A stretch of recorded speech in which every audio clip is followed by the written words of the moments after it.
구약 147면에 있는 레위기 1장 2절부터 9절까지의 말씀입니다. 2절부터 9절을 저와 성도님들이 한 절씩 교독하도록 하겠습니다. 제가 먼저 읽겠습니다. 이스라엘 자손에게 말하여 이르라. 너희 중에 누구든지 여호와께 예물을 드리려거든 가축 중에서 소나 양으로 예물을 드릴지니라. 그 예물이 소의 번제이면 수컷으로 회막문에서 여호와 앞에 기쁘게 받으시도록 드릴지니라. 그는 번제물의 머리에 안수할지니 그를 위하여 기쁘게 받으심이 되어 그를 위하여 속죄가 될 것이라. 그는 여호와 앞에서 그 수송아지를 잡을 것이요 아론의 자손 제사장들은 그 피를 가져다가 회막문 앞 제단 사방에 뿌릴 것이며 그는 또 그 번제물의 가죽을 벗기고 각을 뜰 것이요 제사장 아론의 자손들은 제단 위에 불을 붙이고 불 위에 나무를 버려놓고 아론의 자손 제사장들은 그 뜬 각과 머리와 기름을 제단 위에 불 위에 있는 나무에 버려 놓을 것이며 그 내장과 정강이를 물로 씻을 것이요 제사장은 그 전부를 제단 위에서 불살라 번제를 드릴지니 이는 화제라 여호와께 향기로운 냄새니라. 아멘. 성경은 66권으로 되어 있고 성경의 66권 중에서 특별히 우리가 사랑하고 좋아하는 책도 있지만 우리가 또 대하기 어려워하는 책도 66권 안에는 있습니다. 이를테면 창세기와 같이 믿음의 조상들의 이야기와 하나님의 창조가 담겨있는 이야기들은 우리가 즐겨 읽고 또 예수님의 이야기가 나와 있는 우리 마태, 마가, 누가, 요한복음 같은 경우는 언제 읽어도 참 좋고 은혜가 되지만 때로는 우리가 참 대하기도 어렵고 이해하기도 어려운 성경이 있는데 그 중에 대표적인 권이 바로 레위기일 것입니다. 이 레위기는 항상 성경을 읽으려 하다 보면 익숙하지 않은 성경입니다. 보통 우리가 창세기부터 새해가 되어서 올해는 성경 일독을 하리라라고 하면서 성경을 읽다 보면 창세기 출애굽기에서 은혜를 많이 받다가 레위기에 걸려 통독을 멈출 때도 참 많이 있는 것이 사실입니다. 사실 이 레위기는 그냥 읽으면 참 어려운 말씀입니다. 그래서 이 레위기는 사실 그림을 그려가면서 머릿속에서 이 장면 하나하나를 상상하면서 읽을 때에 훨씬 더 풍성하게 읽을 수 있습니다. 그래서 오늘은 레위기 설교를 하는 저도 3D 설교를 하려고 합니다. 대단한 것은 아니고 최대한 말씀을 여러분들에게 잘 표현하기 위하여서 좀 주책도 떨면서 그렇게 설교를 하도록 하겠습니다. 그래서 오늘 저의 목표는 우리가 함께 이 레위기 속에 구약의 제사의 장소로 여러분을 데려가는 것입니다. 사실 이 레위기는 우리가 너무 소중하게 여기는 예배, 특별히 구약의 예배가 어떻게 드려졌는지에 대하여서 기록되어 있는 성경입니다. 그래서 이 레위기를 잘 살펴보면 특별히 구약의 예배를 통하여서 하나님께서 이스라엘 백성에게 원하시는 것이 무엇인지, 그리고 레위기의 수많은 제사법과 그리고 많은 여러 가지 명령과 규례들을 살펴보면 하나님이 어떠한 분이신지를 우리는 레위기를 통해서 발견할 수 있게 됩니다. 그래서 오늘 이 레위기를 잘 따라오시면 아마 이런 생각이 들 것입니다. 레위기에 구약의 예배는 저런 의미가 있었구나. 참 깊은 의미가 이 레위기의 제사 속에 있구나. 그렇다면 지금 우리가 드리는 예배는 어떤 의미가 있을지에 대해서도 자연스럽게 궁금점이 따라올 것입니다. 그래서 오늘 우리가 함께 구약의 예배를 먼저 살펴보면서 그 가운데 하나님의 마음들을 살펴보고 그리고 지금 우리가 드리는 예배 속에서는 과연 하나님께서 무엇을 원하시고 그리고 참된 예배를 드리기 위하여서 하나님이 우리에게 말씀하시는 바는 무엇인지 오늘 함께 살펴보려고 합니다.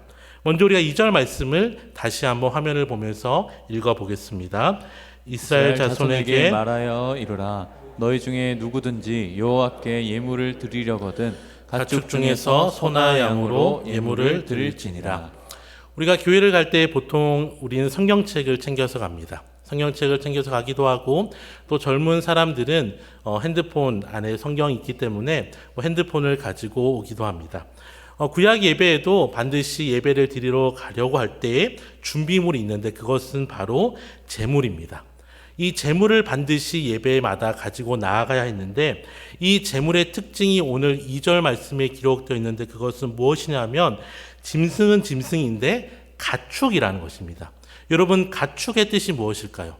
우리가 그냥 들에 산에 있는 그런 것들을 보면서 가축이라고 부르지 않습니다. 가축이라는 것은 내가 집에서 길리운 동물을 이야기합니다. 우리가 보통 반려견 같은 그런 것이 우리가 가정 안에서 키우는 짐승 중에 하나인 것처럼 이 당시에 그냥 시장에 나가면 살 수 있는 것들이나 아니면 산으로 들러가면서 사냥하면서 잡는 그런 것들을 말하는 것이 아니라 하나님께서 원하시는 재물은 가축이었습니다. 여러분, 가축이라는 것이 그 당시에 어떤 의미였을까요? 여러분, 우리가 어릴 때 이렇게 짐승을 키워보신 분이 있으시다면 가축을 키워보면 반드시 가지게 되는 마음이 있는데 그것이 무엇이냐면 정이 든다는 것입니다.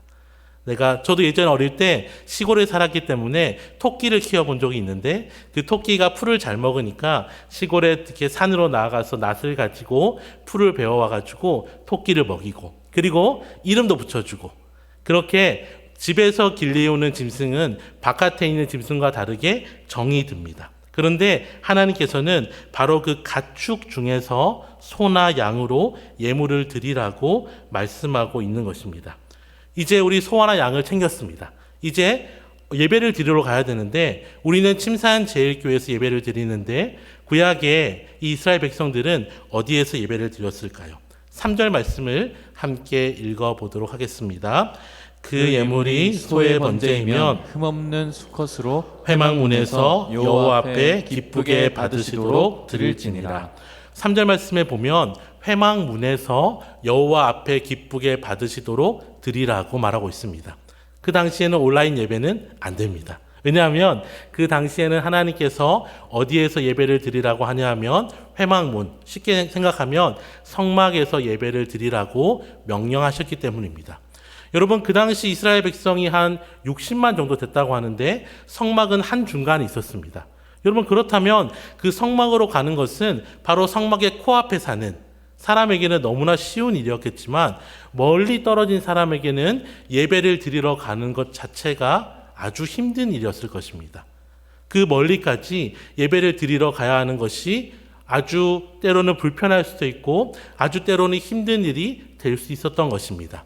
그런데 설상가상으로 오늘 3절에 보면 특별히 한 가지 더 가축뿐만이 아니라 어떻게 예배를 드려야 하는지 제물의 조건에 대해서 하나 더 이야기하고 있는데 그것은 바로 흠 없는 것이라는 것입니다. 하나님께서는 하나님은 이스라엘 백성에게 가축을 드리되 그 가축 중에서도 흠 없는 것을 내게 제물로 드려야 한다고 말씀하신 것입니다. 이건 이런 의미입니다. 여러분이 이제 가축을 한 마리를 데리고 예배를 드리러 가다가 우스갯소리로 길을 가다가 만약에 이 가축이 넘어져서 다리에 찰과상이 생기면 어떻게 될까요? 그러면 그것은 하나님께 바칠 수 없습니다. 여러분 생각해 보십시오. 한 2시간 되는 그 성막까지 짐승을 가지고 막 갔는데 그 앞에서 갑자기 짐승이 다리를 헛디뎌서 다리가 턱 부러지면 어떻게 해야 될까요? 다시 집으로 가야 합니다. 왜냐하면 하나님은 흠 없는 제물을 받으시겠다 말씀하셨기 때문입니다. 다시 돌아가서 또 그 가축 중에서 흠이 없는지 일일이 치아도 보고 눈도 보고 다리도 보고 하면서 가장 흠없는 것을 또 가지고 예배로 나아가는 것. 참 어떻게 보면 번거로운 일입니다. 그렇게 예배를 드리러 나아가면 끝이 날까요? 그렇지 않습니다. 이제 예배는 시작되는 것입니다.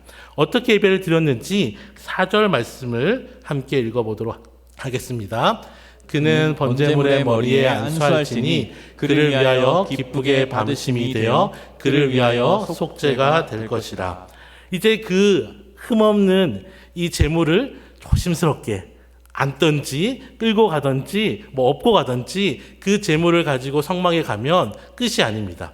어린이집은 아이를 데리고 가서 선생님께 딱 맡겨드리면 끝이 나지만 제사장이 성막에 기다리고 있지만 성막에 가서 제사장에게 짐승을 주고 돌아오는 것이 예배가 아니었습니다. 먼저는 그 짐승의 머리 위에 안수해야 했습니다. 왜냐하면 구약의 예배의 아주 중요한 기능 중에 하나는 바로 죄를 사하는 것. 내가 죄를 지었을 때에 예배를 통하여서 내 죄를 사하기 위하여서 나아가는 것이기 때문에 이 안수한다는 의미는 나의 죄과 이 흠없는 내 가축에게 옮겨간다는 의미를 담고 있는 것입니다. 그래서 가서 그냥 제사장을 만나서 제사장에게 자 여기 예물이 있습니다 라고 하고 끝나는 것이 아니라 그 예물을 앞에 두고 머리에 손을 얹고 안수하는 시간을 가지는 것입니다. 이렇게 안수하는 건 뭐 괜찮습니다. 좀 멋있기도 하고요. 뭔가 상징적인 의미도 있고 경건한 마음도 들 것 같습니다. 근데 여러분 거기에서 끝날까요? 그렇지 않습니다. 우리가 함께 5절 말씀을 읽어보도록 하겠습니다. 그는 여호와 앞에서 그 수송아지를 잡을 것이며 아론의 자손 제사장들은 그 피를 가져다가 회단 문 앞 제방 사방에 뿌릴 것이며.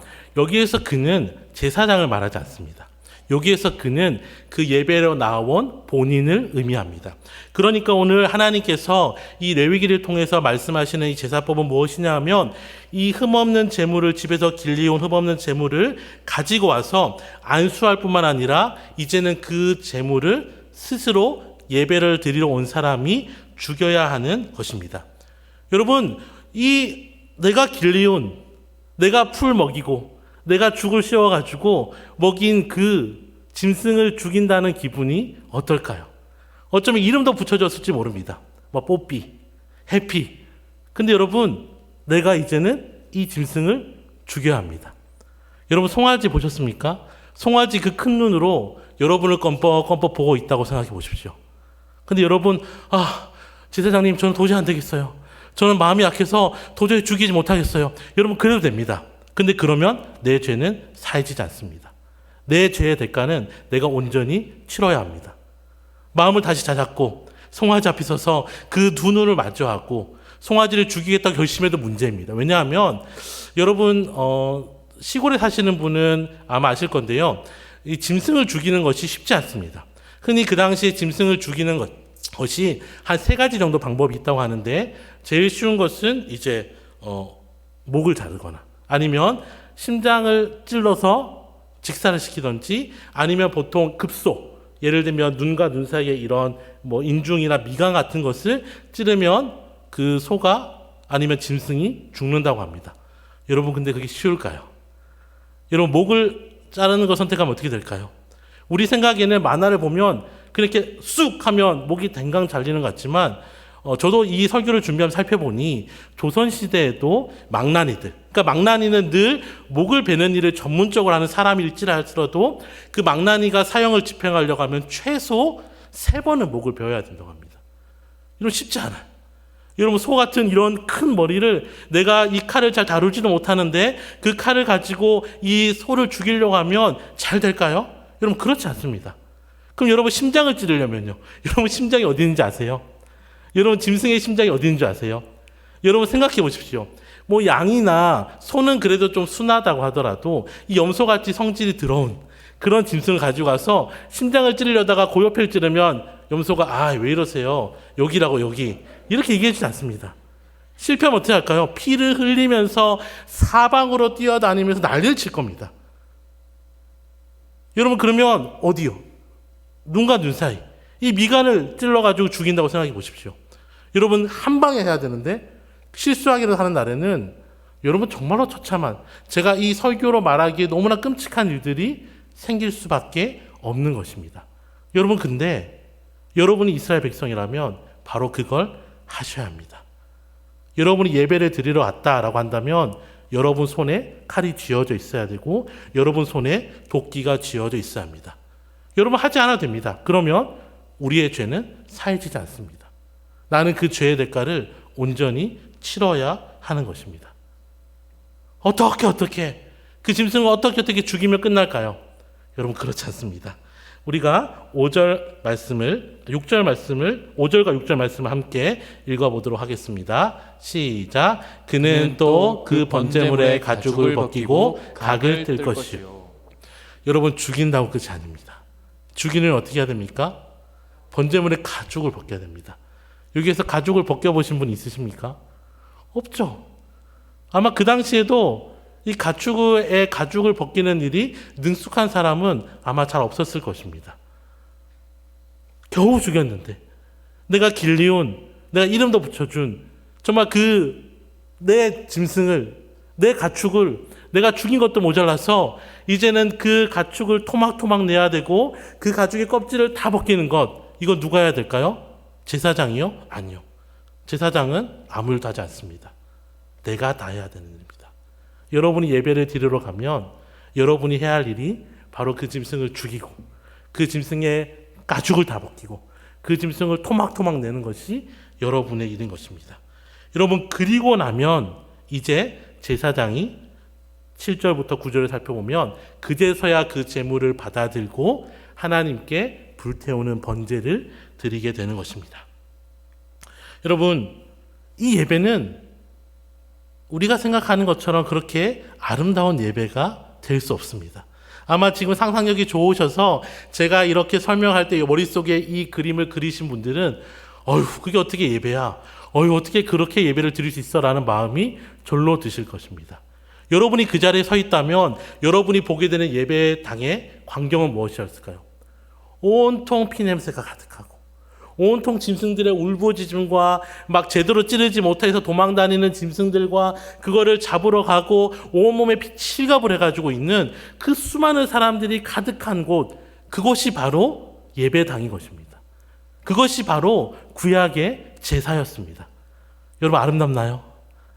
막 하프 소리가 울려 퍼지고 막 하나님께서 오셔서 막 아름답게 임하시고, 여러분, 구약의 제사는 그렇게 아름답지 않았습니다. 오히려 끔찍하고 잔인하고 힘들고 역겹고 괴로운 시간이 구약의 제사 시간이었습니다. 여러분, 그러면 왜 하나님은 이런 예배를 원하셨을까요?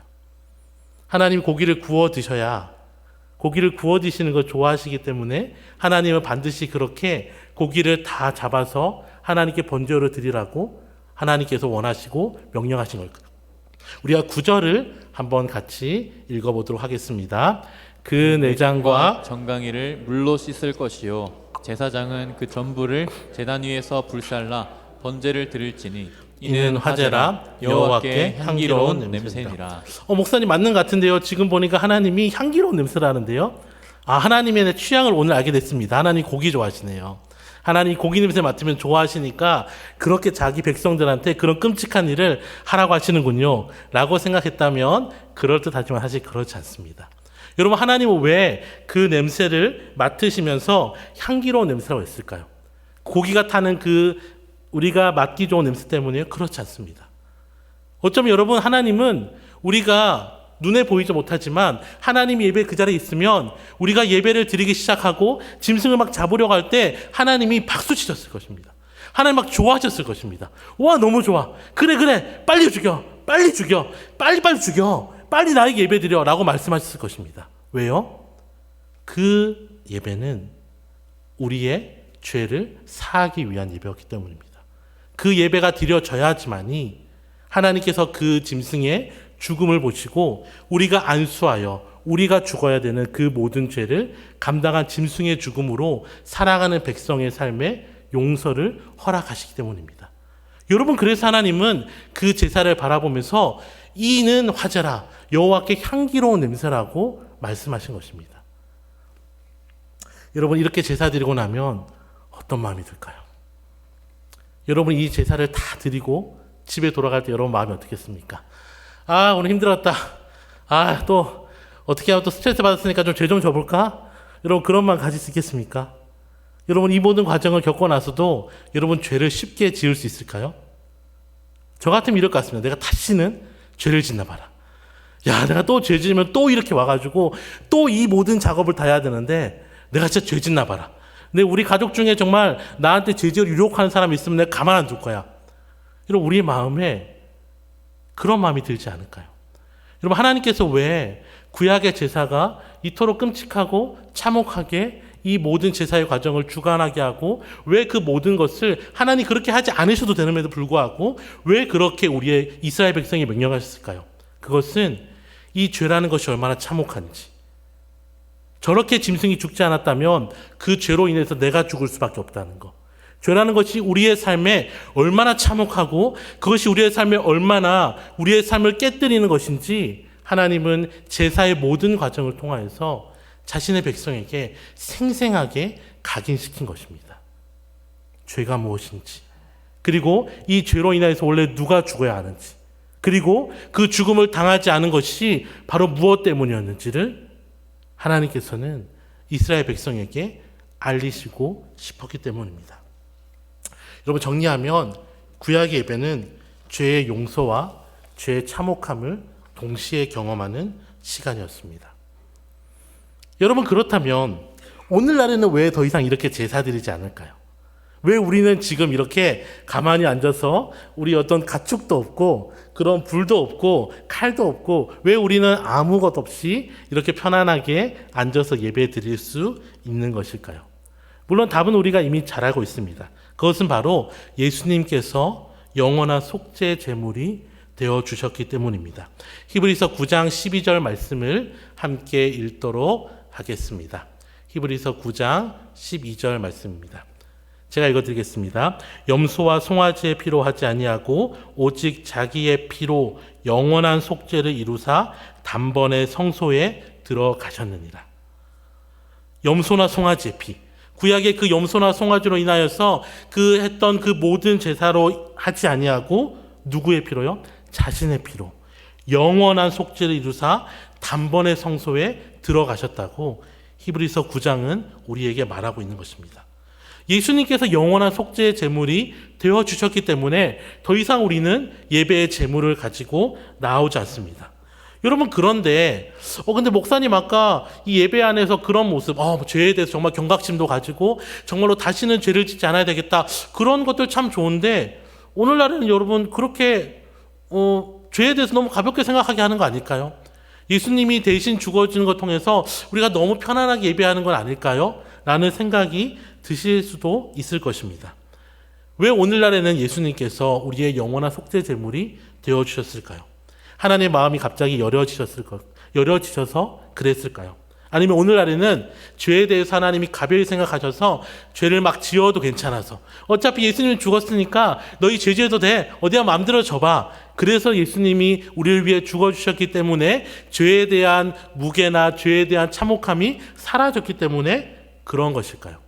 그렇지 않다면 여러분, 하나님께서 지금 우리가 드리는 이 예배에 기대하시는 것은 무엇일까요? 여러분, 제가 아까 더 이상 우리는 속죄 제물이 필요 없다고 하지만 사실 우리는 예배의 제물이 필요합니다.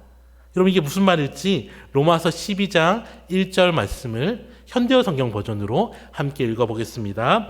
사랑하는 형제들이여, 여러분에게 부탁합니다. 여러분의 몸을 거룩하게 하여 하나님께서 기뻐 받으실 산제물로 드리십시오. 이것이 진정한 예배입니다. 여러분, 하나님은 여전히 우리에게도 제물을 원하십니다. 근데 더 이상 짐승을 원하시지 아니하고 하나님께서 대신에 우리에게 원하시는 제물은 무엇입니까? 바로 우리 자신입니다. 우리 자신을 산 제물로 드리는 것이 하나님은 진정한 예배라고 로마서 12장을 통하여서 분명히 우리에게 말씀하시는 것입니다.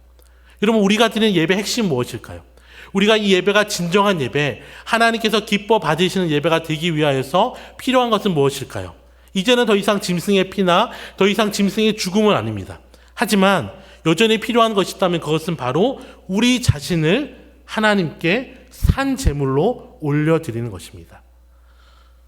여러분, 그런데 우리 자신을 드리는 게 쉬울까요? 여러분, 예배 가운데, 여러분의 삶의 일상 가운데 여러분 자신을 산 제물로 하나님께 올려드리는 것이 쉬우십니까? 여러분, 어쩌면 짐승을 잡아 바치는 것이 더 쉽다고 느껴질 때도 있을 것 같습니다. 정말로 변하지 않는다.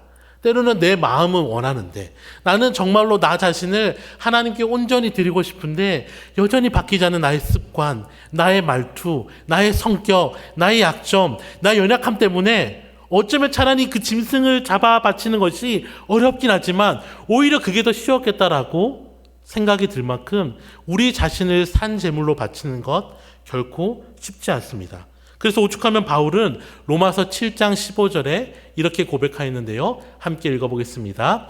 나는 나를 도무지 모르겠습니다. 속으로는 올바른 일을 해야지 하면서도 그렇게 되지 않습니다. 그러고는 내가 원하지 않는 짓, 내가 미워하는 것만 저지르고 있습니다. 여러분, 바울의 마음이 우리의 마음 아닙니까?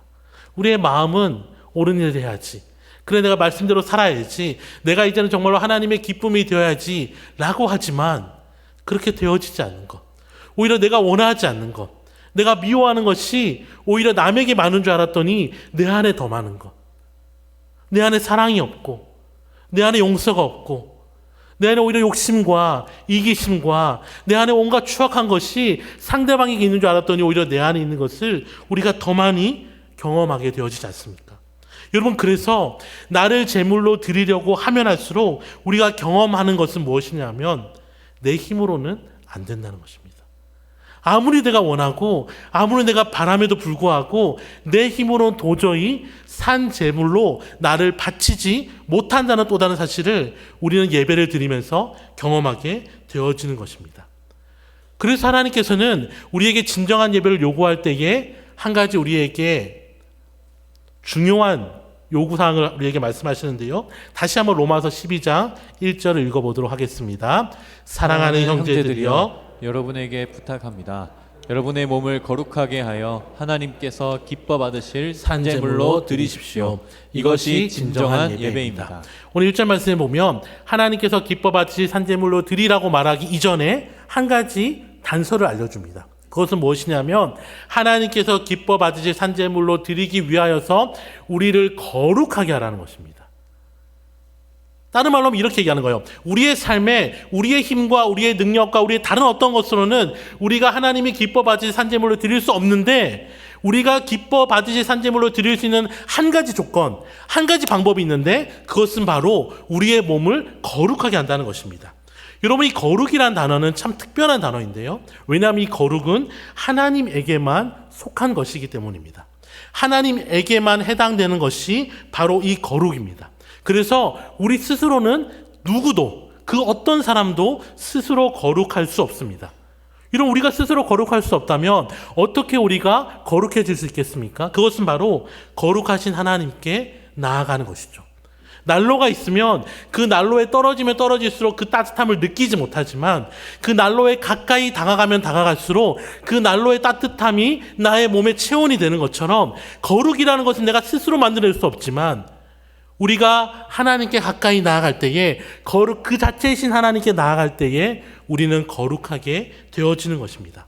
여러분, 그래서 거룩한 예배, 우리가 거룩한 시간, 거룩한 삶이라고 말할 때에 어떤 장소나 시간이나 삶이 고정되지 않습니다. 그냥 이곳은 거룩한 장소라고 우리가 알고 있지만 사실 이곳이 거룩한 장소가 아니라 하나님이 계시는 곳이 거룩한 장소인 것입니다. 다른 말로 하면 예배당은 우리가 거룩한 공간이라 생각하지만 예배당을 채우고 있는 우리가 거룩하지 않다면, 우리가 하나님께 가까이 나아가지 않는다면 여기는 그냥 하나의 콘크리트 건물에 불과한 것입니다. 반대로 거꾸로 우리의 가정 우리가 교회와 떨어져 있고 가장 우리의 일상과 밀접해 보이는 그 공간에도 하나님께 가까이 나아가려고 하는 여러분이 있다면 그곳은 거룩한 곳이 되어지는 것입니다. 주일날 11시가 아니더라도 오히려 주일 예배가 다 끝나고 그냥 나의 시간을 여기는 밤 11시에도 내가 그 시간에 하나님을 향하여서 나의 무릎을 꿇고 하나님을 향하여서 내가 나아가기 시작하는 그곳이 바로 거룩한 장소요, 거룩한 시간이 되어지는 것입니다. 여러분, 거룩은 하나님이 계시면 거룩하지만 하나님이 계시지 않으면 그 어디도 거룩한 곳은 없습니다. 하나님이 함께 하시면 그 어디든 거룩한 사람의 모임이 될 수 있지만 하나님이 계시지 않으면 누가 와 있든 우리의 교회는 거룩한 곳이 될 수 없는 것입니다. 여러분, 그래서 거룩하게 한다는 것은 하나님께로 가까이 나아가는 것입니다. 구약에서는 예배하기 위하여서 성막에 나아갔지만 이제 우리는 우리의 영원한 속죄 제물 대신 예수님으로 인하여서 이 예배당뿐만 아니라 우리의 삶의 어떤 순간이든 어떤 장소이든 우리가 그곳에서 하나님을 만나길 원하며 하나님께 나아가기만 하면 그곳이 바로 거룩한 곳이 되는 것입니다.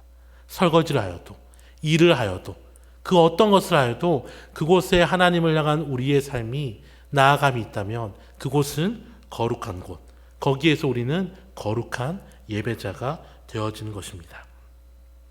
정리해 보겠습니다. 예배로 나온 우리에게 하나님께서 원하시는 것이 있습니다. 그것은 바로 나를 예물로 드리는 것입니다. 나를 예물로 드리기 위해서 반드시 필요한 것이 있는데 그것은 바로 거룩하게 하는 것입니다. 거룩하게 한다는 것은 나의 스스로의 힘으로 내가 한 어떤 일이나 나의 어떠한 공로도 나를 거룩하게 할 수 없지만 거룩 그 자체이신 하나님께 나아갈 때에 우리는 비로소 우리를 거룩하게 하여서 하나님이 기뻐 받으실 산 제물로 나아갈 수 있게 되어지는 것입니다. 그럼 마지막으로 구약에서 이스라엘 백성들이 그 제사를 다 드리고 났을 때 그것이 향기로운 냄새가 되어서 그 사람의 죄를 사해 준 것처럼 우리가 그렇게 하나님 앞에서 참된 예배를 드리기 시작할 때에 우리의 삶에는 어떠한 변화가 있게 되어질까요? 구약에서는 그것이 우리의 죄가 사해지는 놀라운 하나님의 은혜의 통로가 되어진다면 우리가 진정으로 우리가 참된 예배자로 살아갈 때에 우리의 삶에는 어떠한 변화가 있게 되어질까요? 바울은 그것을 고린도후서 2장 15절과 16절에 잘 표현하고 있는데 우리가 메시지 성경 버전으로 화면을 보면서 함께 읽어보겠습니다. 우리가 가는 곳마다 사람들은 고상한 향기를 들이마십니다. 그리스도로 인해 우리가 하나님께 달콤한 향기를 피워 올리면 구원의 길에 들어선 사람들은 그 향기를 맡고 알아봅니다. 그 향기는 생명을 드러내는 향기입니다. 바울은 구약의 향기로운 냄새와 동일한 표현을 쓰면서 이렇게 얘기합니다. 이제는 우리의 예배가 하나님 앞에 올려질 때에 우리의 예배는 하나님을 기쁘시게 할 뿐만 아니라 거기에서 끝이지 아니하고 우리의 이웃에게 생명을 드러내는 향기가 될 것이라고 말씀하는 것입니다. 구약의 예배가 단순히 나의 죄와 관련된 것이었다면 우리가 함께 드리는 예배는 하나님을 기쁘시게 할 뿐만 아니라 우리의 그 향기가 이웃에게 생명을 나타내는 향기가 되어서 하나님의 영광을 예배자의 삶을 통하여서 드러낼 것이라고 말하고 있는 것입니다. 사랑하는 성도 여러분, 오늘날 교회가 무언가를 더 하지 못해서 생명을 잃어버린 것이 아닙니다.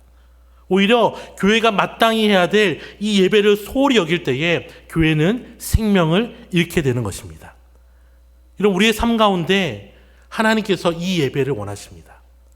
하나님 우리의 삶에 다른 어떤 것보다 우리의 삶에 예배를 원하시고 그냥 그 예배의 자리에 나온 우리를 원하시는 것이 아니라 그 예배 가운데 산제물로 드려지는 우리, 그것이 나의 힘으로 되어지지 않기 때문에 거룩 그 자체이신 하나님께 나아간, 그리고 놀라운 사실은 우리가 하나님께 나아가기 이전에 이미 예수 그리스도께서 우리를 향하여서 오셨고 그리고 우리 예배의 자리로 나아갈 때마다 우리가 하나님께 나아가는 것 같지만 이미 하나님께서 이 자리에 임재하셔서 우리를 기다리고 있는 그 은혜로 인하여서 우리는 거룩함으로 나아가 하나님이 기뻐하는 산 제물로 예배 드릴 때에 우리의 그 아름다운 향기가 하나님을 향하여서 올려질 뿐만 아니라 우리의 이웃에게 생명을 드러내는 향기가 될 것이라고 약속하고 있는 것입니다. 말씀을 마무리하려고 합니다. 사랑하는 성도 여러분, 한국 사람들은, 특별히 한국의 성도들은 진짜 많은 예배를 드립니다. 아마 전 세계의 성도들의 평균을 비해보면 단연 한국 사람들이 예배의 시간이나 예배 횟수로는 1등일 것입니다. 새벽 기도 드리는 나라, 수요 예배 드리는 나라, 금요 기도에 드리는 나라 잘 없습니다. 정말 우리는 많은 예배를 드립니다. 그런데 어쩌면 우리가 많은 예배를 드리고 있기 때문에 우리의 마음 가운데 우리를 산제물로 드리지 않아도 내가 예배하고 있으니, 내가 이 수많은 시간 하나님께 앞에 나와 있으니 괜찮겠지라는 혹시 마음을 가지고 있다면, 아니면 우리가 이 예배당에 와서 함께 예배드리는 시간이 많기 때문에 어쩌면 우리가 우리의 삶 가운데 예배를 놓치고 있다면 하나님께서는 오늘 우리에게 이 말씀을 통하여서 다시 한번 우리를 거룩하게 하여 하나님이 기뻐 받으실 만한 산 제물로 우리 자신을 드리라고 말씀하고 계십니다. 한 가지 이야기라고 말씀 마치려고 하는데요. 얼마 전에 외국에 갔다 오셨던 목사님한테 이런 이야기를 들었습니다. 전 세계적으로도 통성 기도가 있는 나라는 우리나라 말고는 잘 없습니다. 그래서 통성 기도는 해외에서는 코리안 스타일 프레이어라고 얘기합니다. 막 급한 일 있으면 한국식으로 기도합시다. 이게 함께 기도하자는 것입니다. 우리는 너무 익숙하죠. 근데 이 기도하는 모습을 보면서 한 가지 참 느낀 차이가 있다는 것입니다. 뭐냐면 한국 사람들은 기도할 때 정말 열심히 기도한다고. 마치 누가 기도가 끊어지면 뒤에서 때리는 것처럼 잠시도 쉬지 않고 무언가를 계속 말하고 열정적으로 말하고 힘차게 말하고 정말로 강력하게 말한다는 것입니다. 그런데 외국 사람들은 기도할 때 보니까 처음에 좀 싱거워 보이더래요. 외국 사람은 이렇게 팔짱을 끼고요. 눈을 가만히 감고 기도를 할 때 이게 말을 많이 하지 않는다는. 한참 있다가 아버지, 한참 있다가 감사합니다. 저게 뭐지? 저 사람들 기도할 말이 없나? 왜 저렇게 기도를 하는 것을 저렇게 떠듬떠듬 하는 것 같지? 라고 처음에 생각했는데 시간이 한참 오르면서 깨달은 한 가지가 있었는데 그것은 무엇이냐면 한국의 성도들은 기도를 많이 하는데 기도를 하고 나서 그 기도대로 살아가는 것이 참 부족한데 오히려 외국의 성도들은 기도를 참 더디하는데 자기가 뱉은 그 한마디는 지키기 위하여서 무척이나 노력한다는 것입니다. 자기가 지켜야 되는 기도이기 때문에 쉽게 하지 못하는. 그래서 고르고 골라서 하나님 제가 이렇게 하겠습니다 라고 말하는 걸 보면서 이 두 가지가 함께 있으면 얼마나 좋을까라고 생각해 보았다고 합니다. 사랑하는 성도 여러분, 저는 예배도 마찬가지라고 생각합니다. 우리는 참 함께 모여서 드리는 예배들 참 많이 드립니다. 이 예배는 계속해서 전통이 지켜져 나가고 우리의 다음 세대들도 함께 예배하는 것들을 통하여서 하나님의 임재를 함께 느끼고 함께 하나님을 높여드리는 것은 계속해서 이어져야 할 너무나 소중한 우리의 전통입니다. 그만큼이나 우리의 일상의 예배도 더욱더 풍성해졌으면 좋겠습니다. 교회 안에서 우리가 하나님을 의식하며 이 자리에 하나님이 계시다고 생각하며 우리가 기도하고 말씀 듣는 것처럼 우리의 삶의 자리에서도 내가 있는 이곳이 비록 교회와 전혀 상관없는 곳 같고 내가 함께 있는 내 이웃이 성도들이 아니어서 전혀 교회와 그리고 전혀 하나님과 상관없는 것 같지만 하나님께서 원하시는 것은 바로 그곳에서 하나님을 향하여서 거룩한 산 제물이 되기 위하여 나를 드릴 때에 내가 있는 그곳이 예배의 장소가 되어지고 내가 보내는 그 시간이 예배의 시간이 되어지고 내가 예배자로 존재하는 그 나의 존재를 통해서 바로 그 이웃들에게 생명의 향기를 흘려보내는 것. 이것이 바로 하나님께서 우리에게 원하시는 것임을 기억하며 또 이제 수요일부터 주일 예배 또 금요 기도에 다시 우리가 만날 때까지 우리의 매일매일 삶 가운데 그 삶의 자리에서 하나님께 나아가며 하나님이 주시는 은혜와 그 은혜 가운데 우리 가운데 거룩함으로 하나님이 기뻐 받으시는 예물이 되어 하나님께는 기쁨이 되어지고 이웃에게는 예수님의 향기를 드러내는 우리 모든 침사한 제일교회 성도님들이시기를 주님의 이름으로 축원합니다.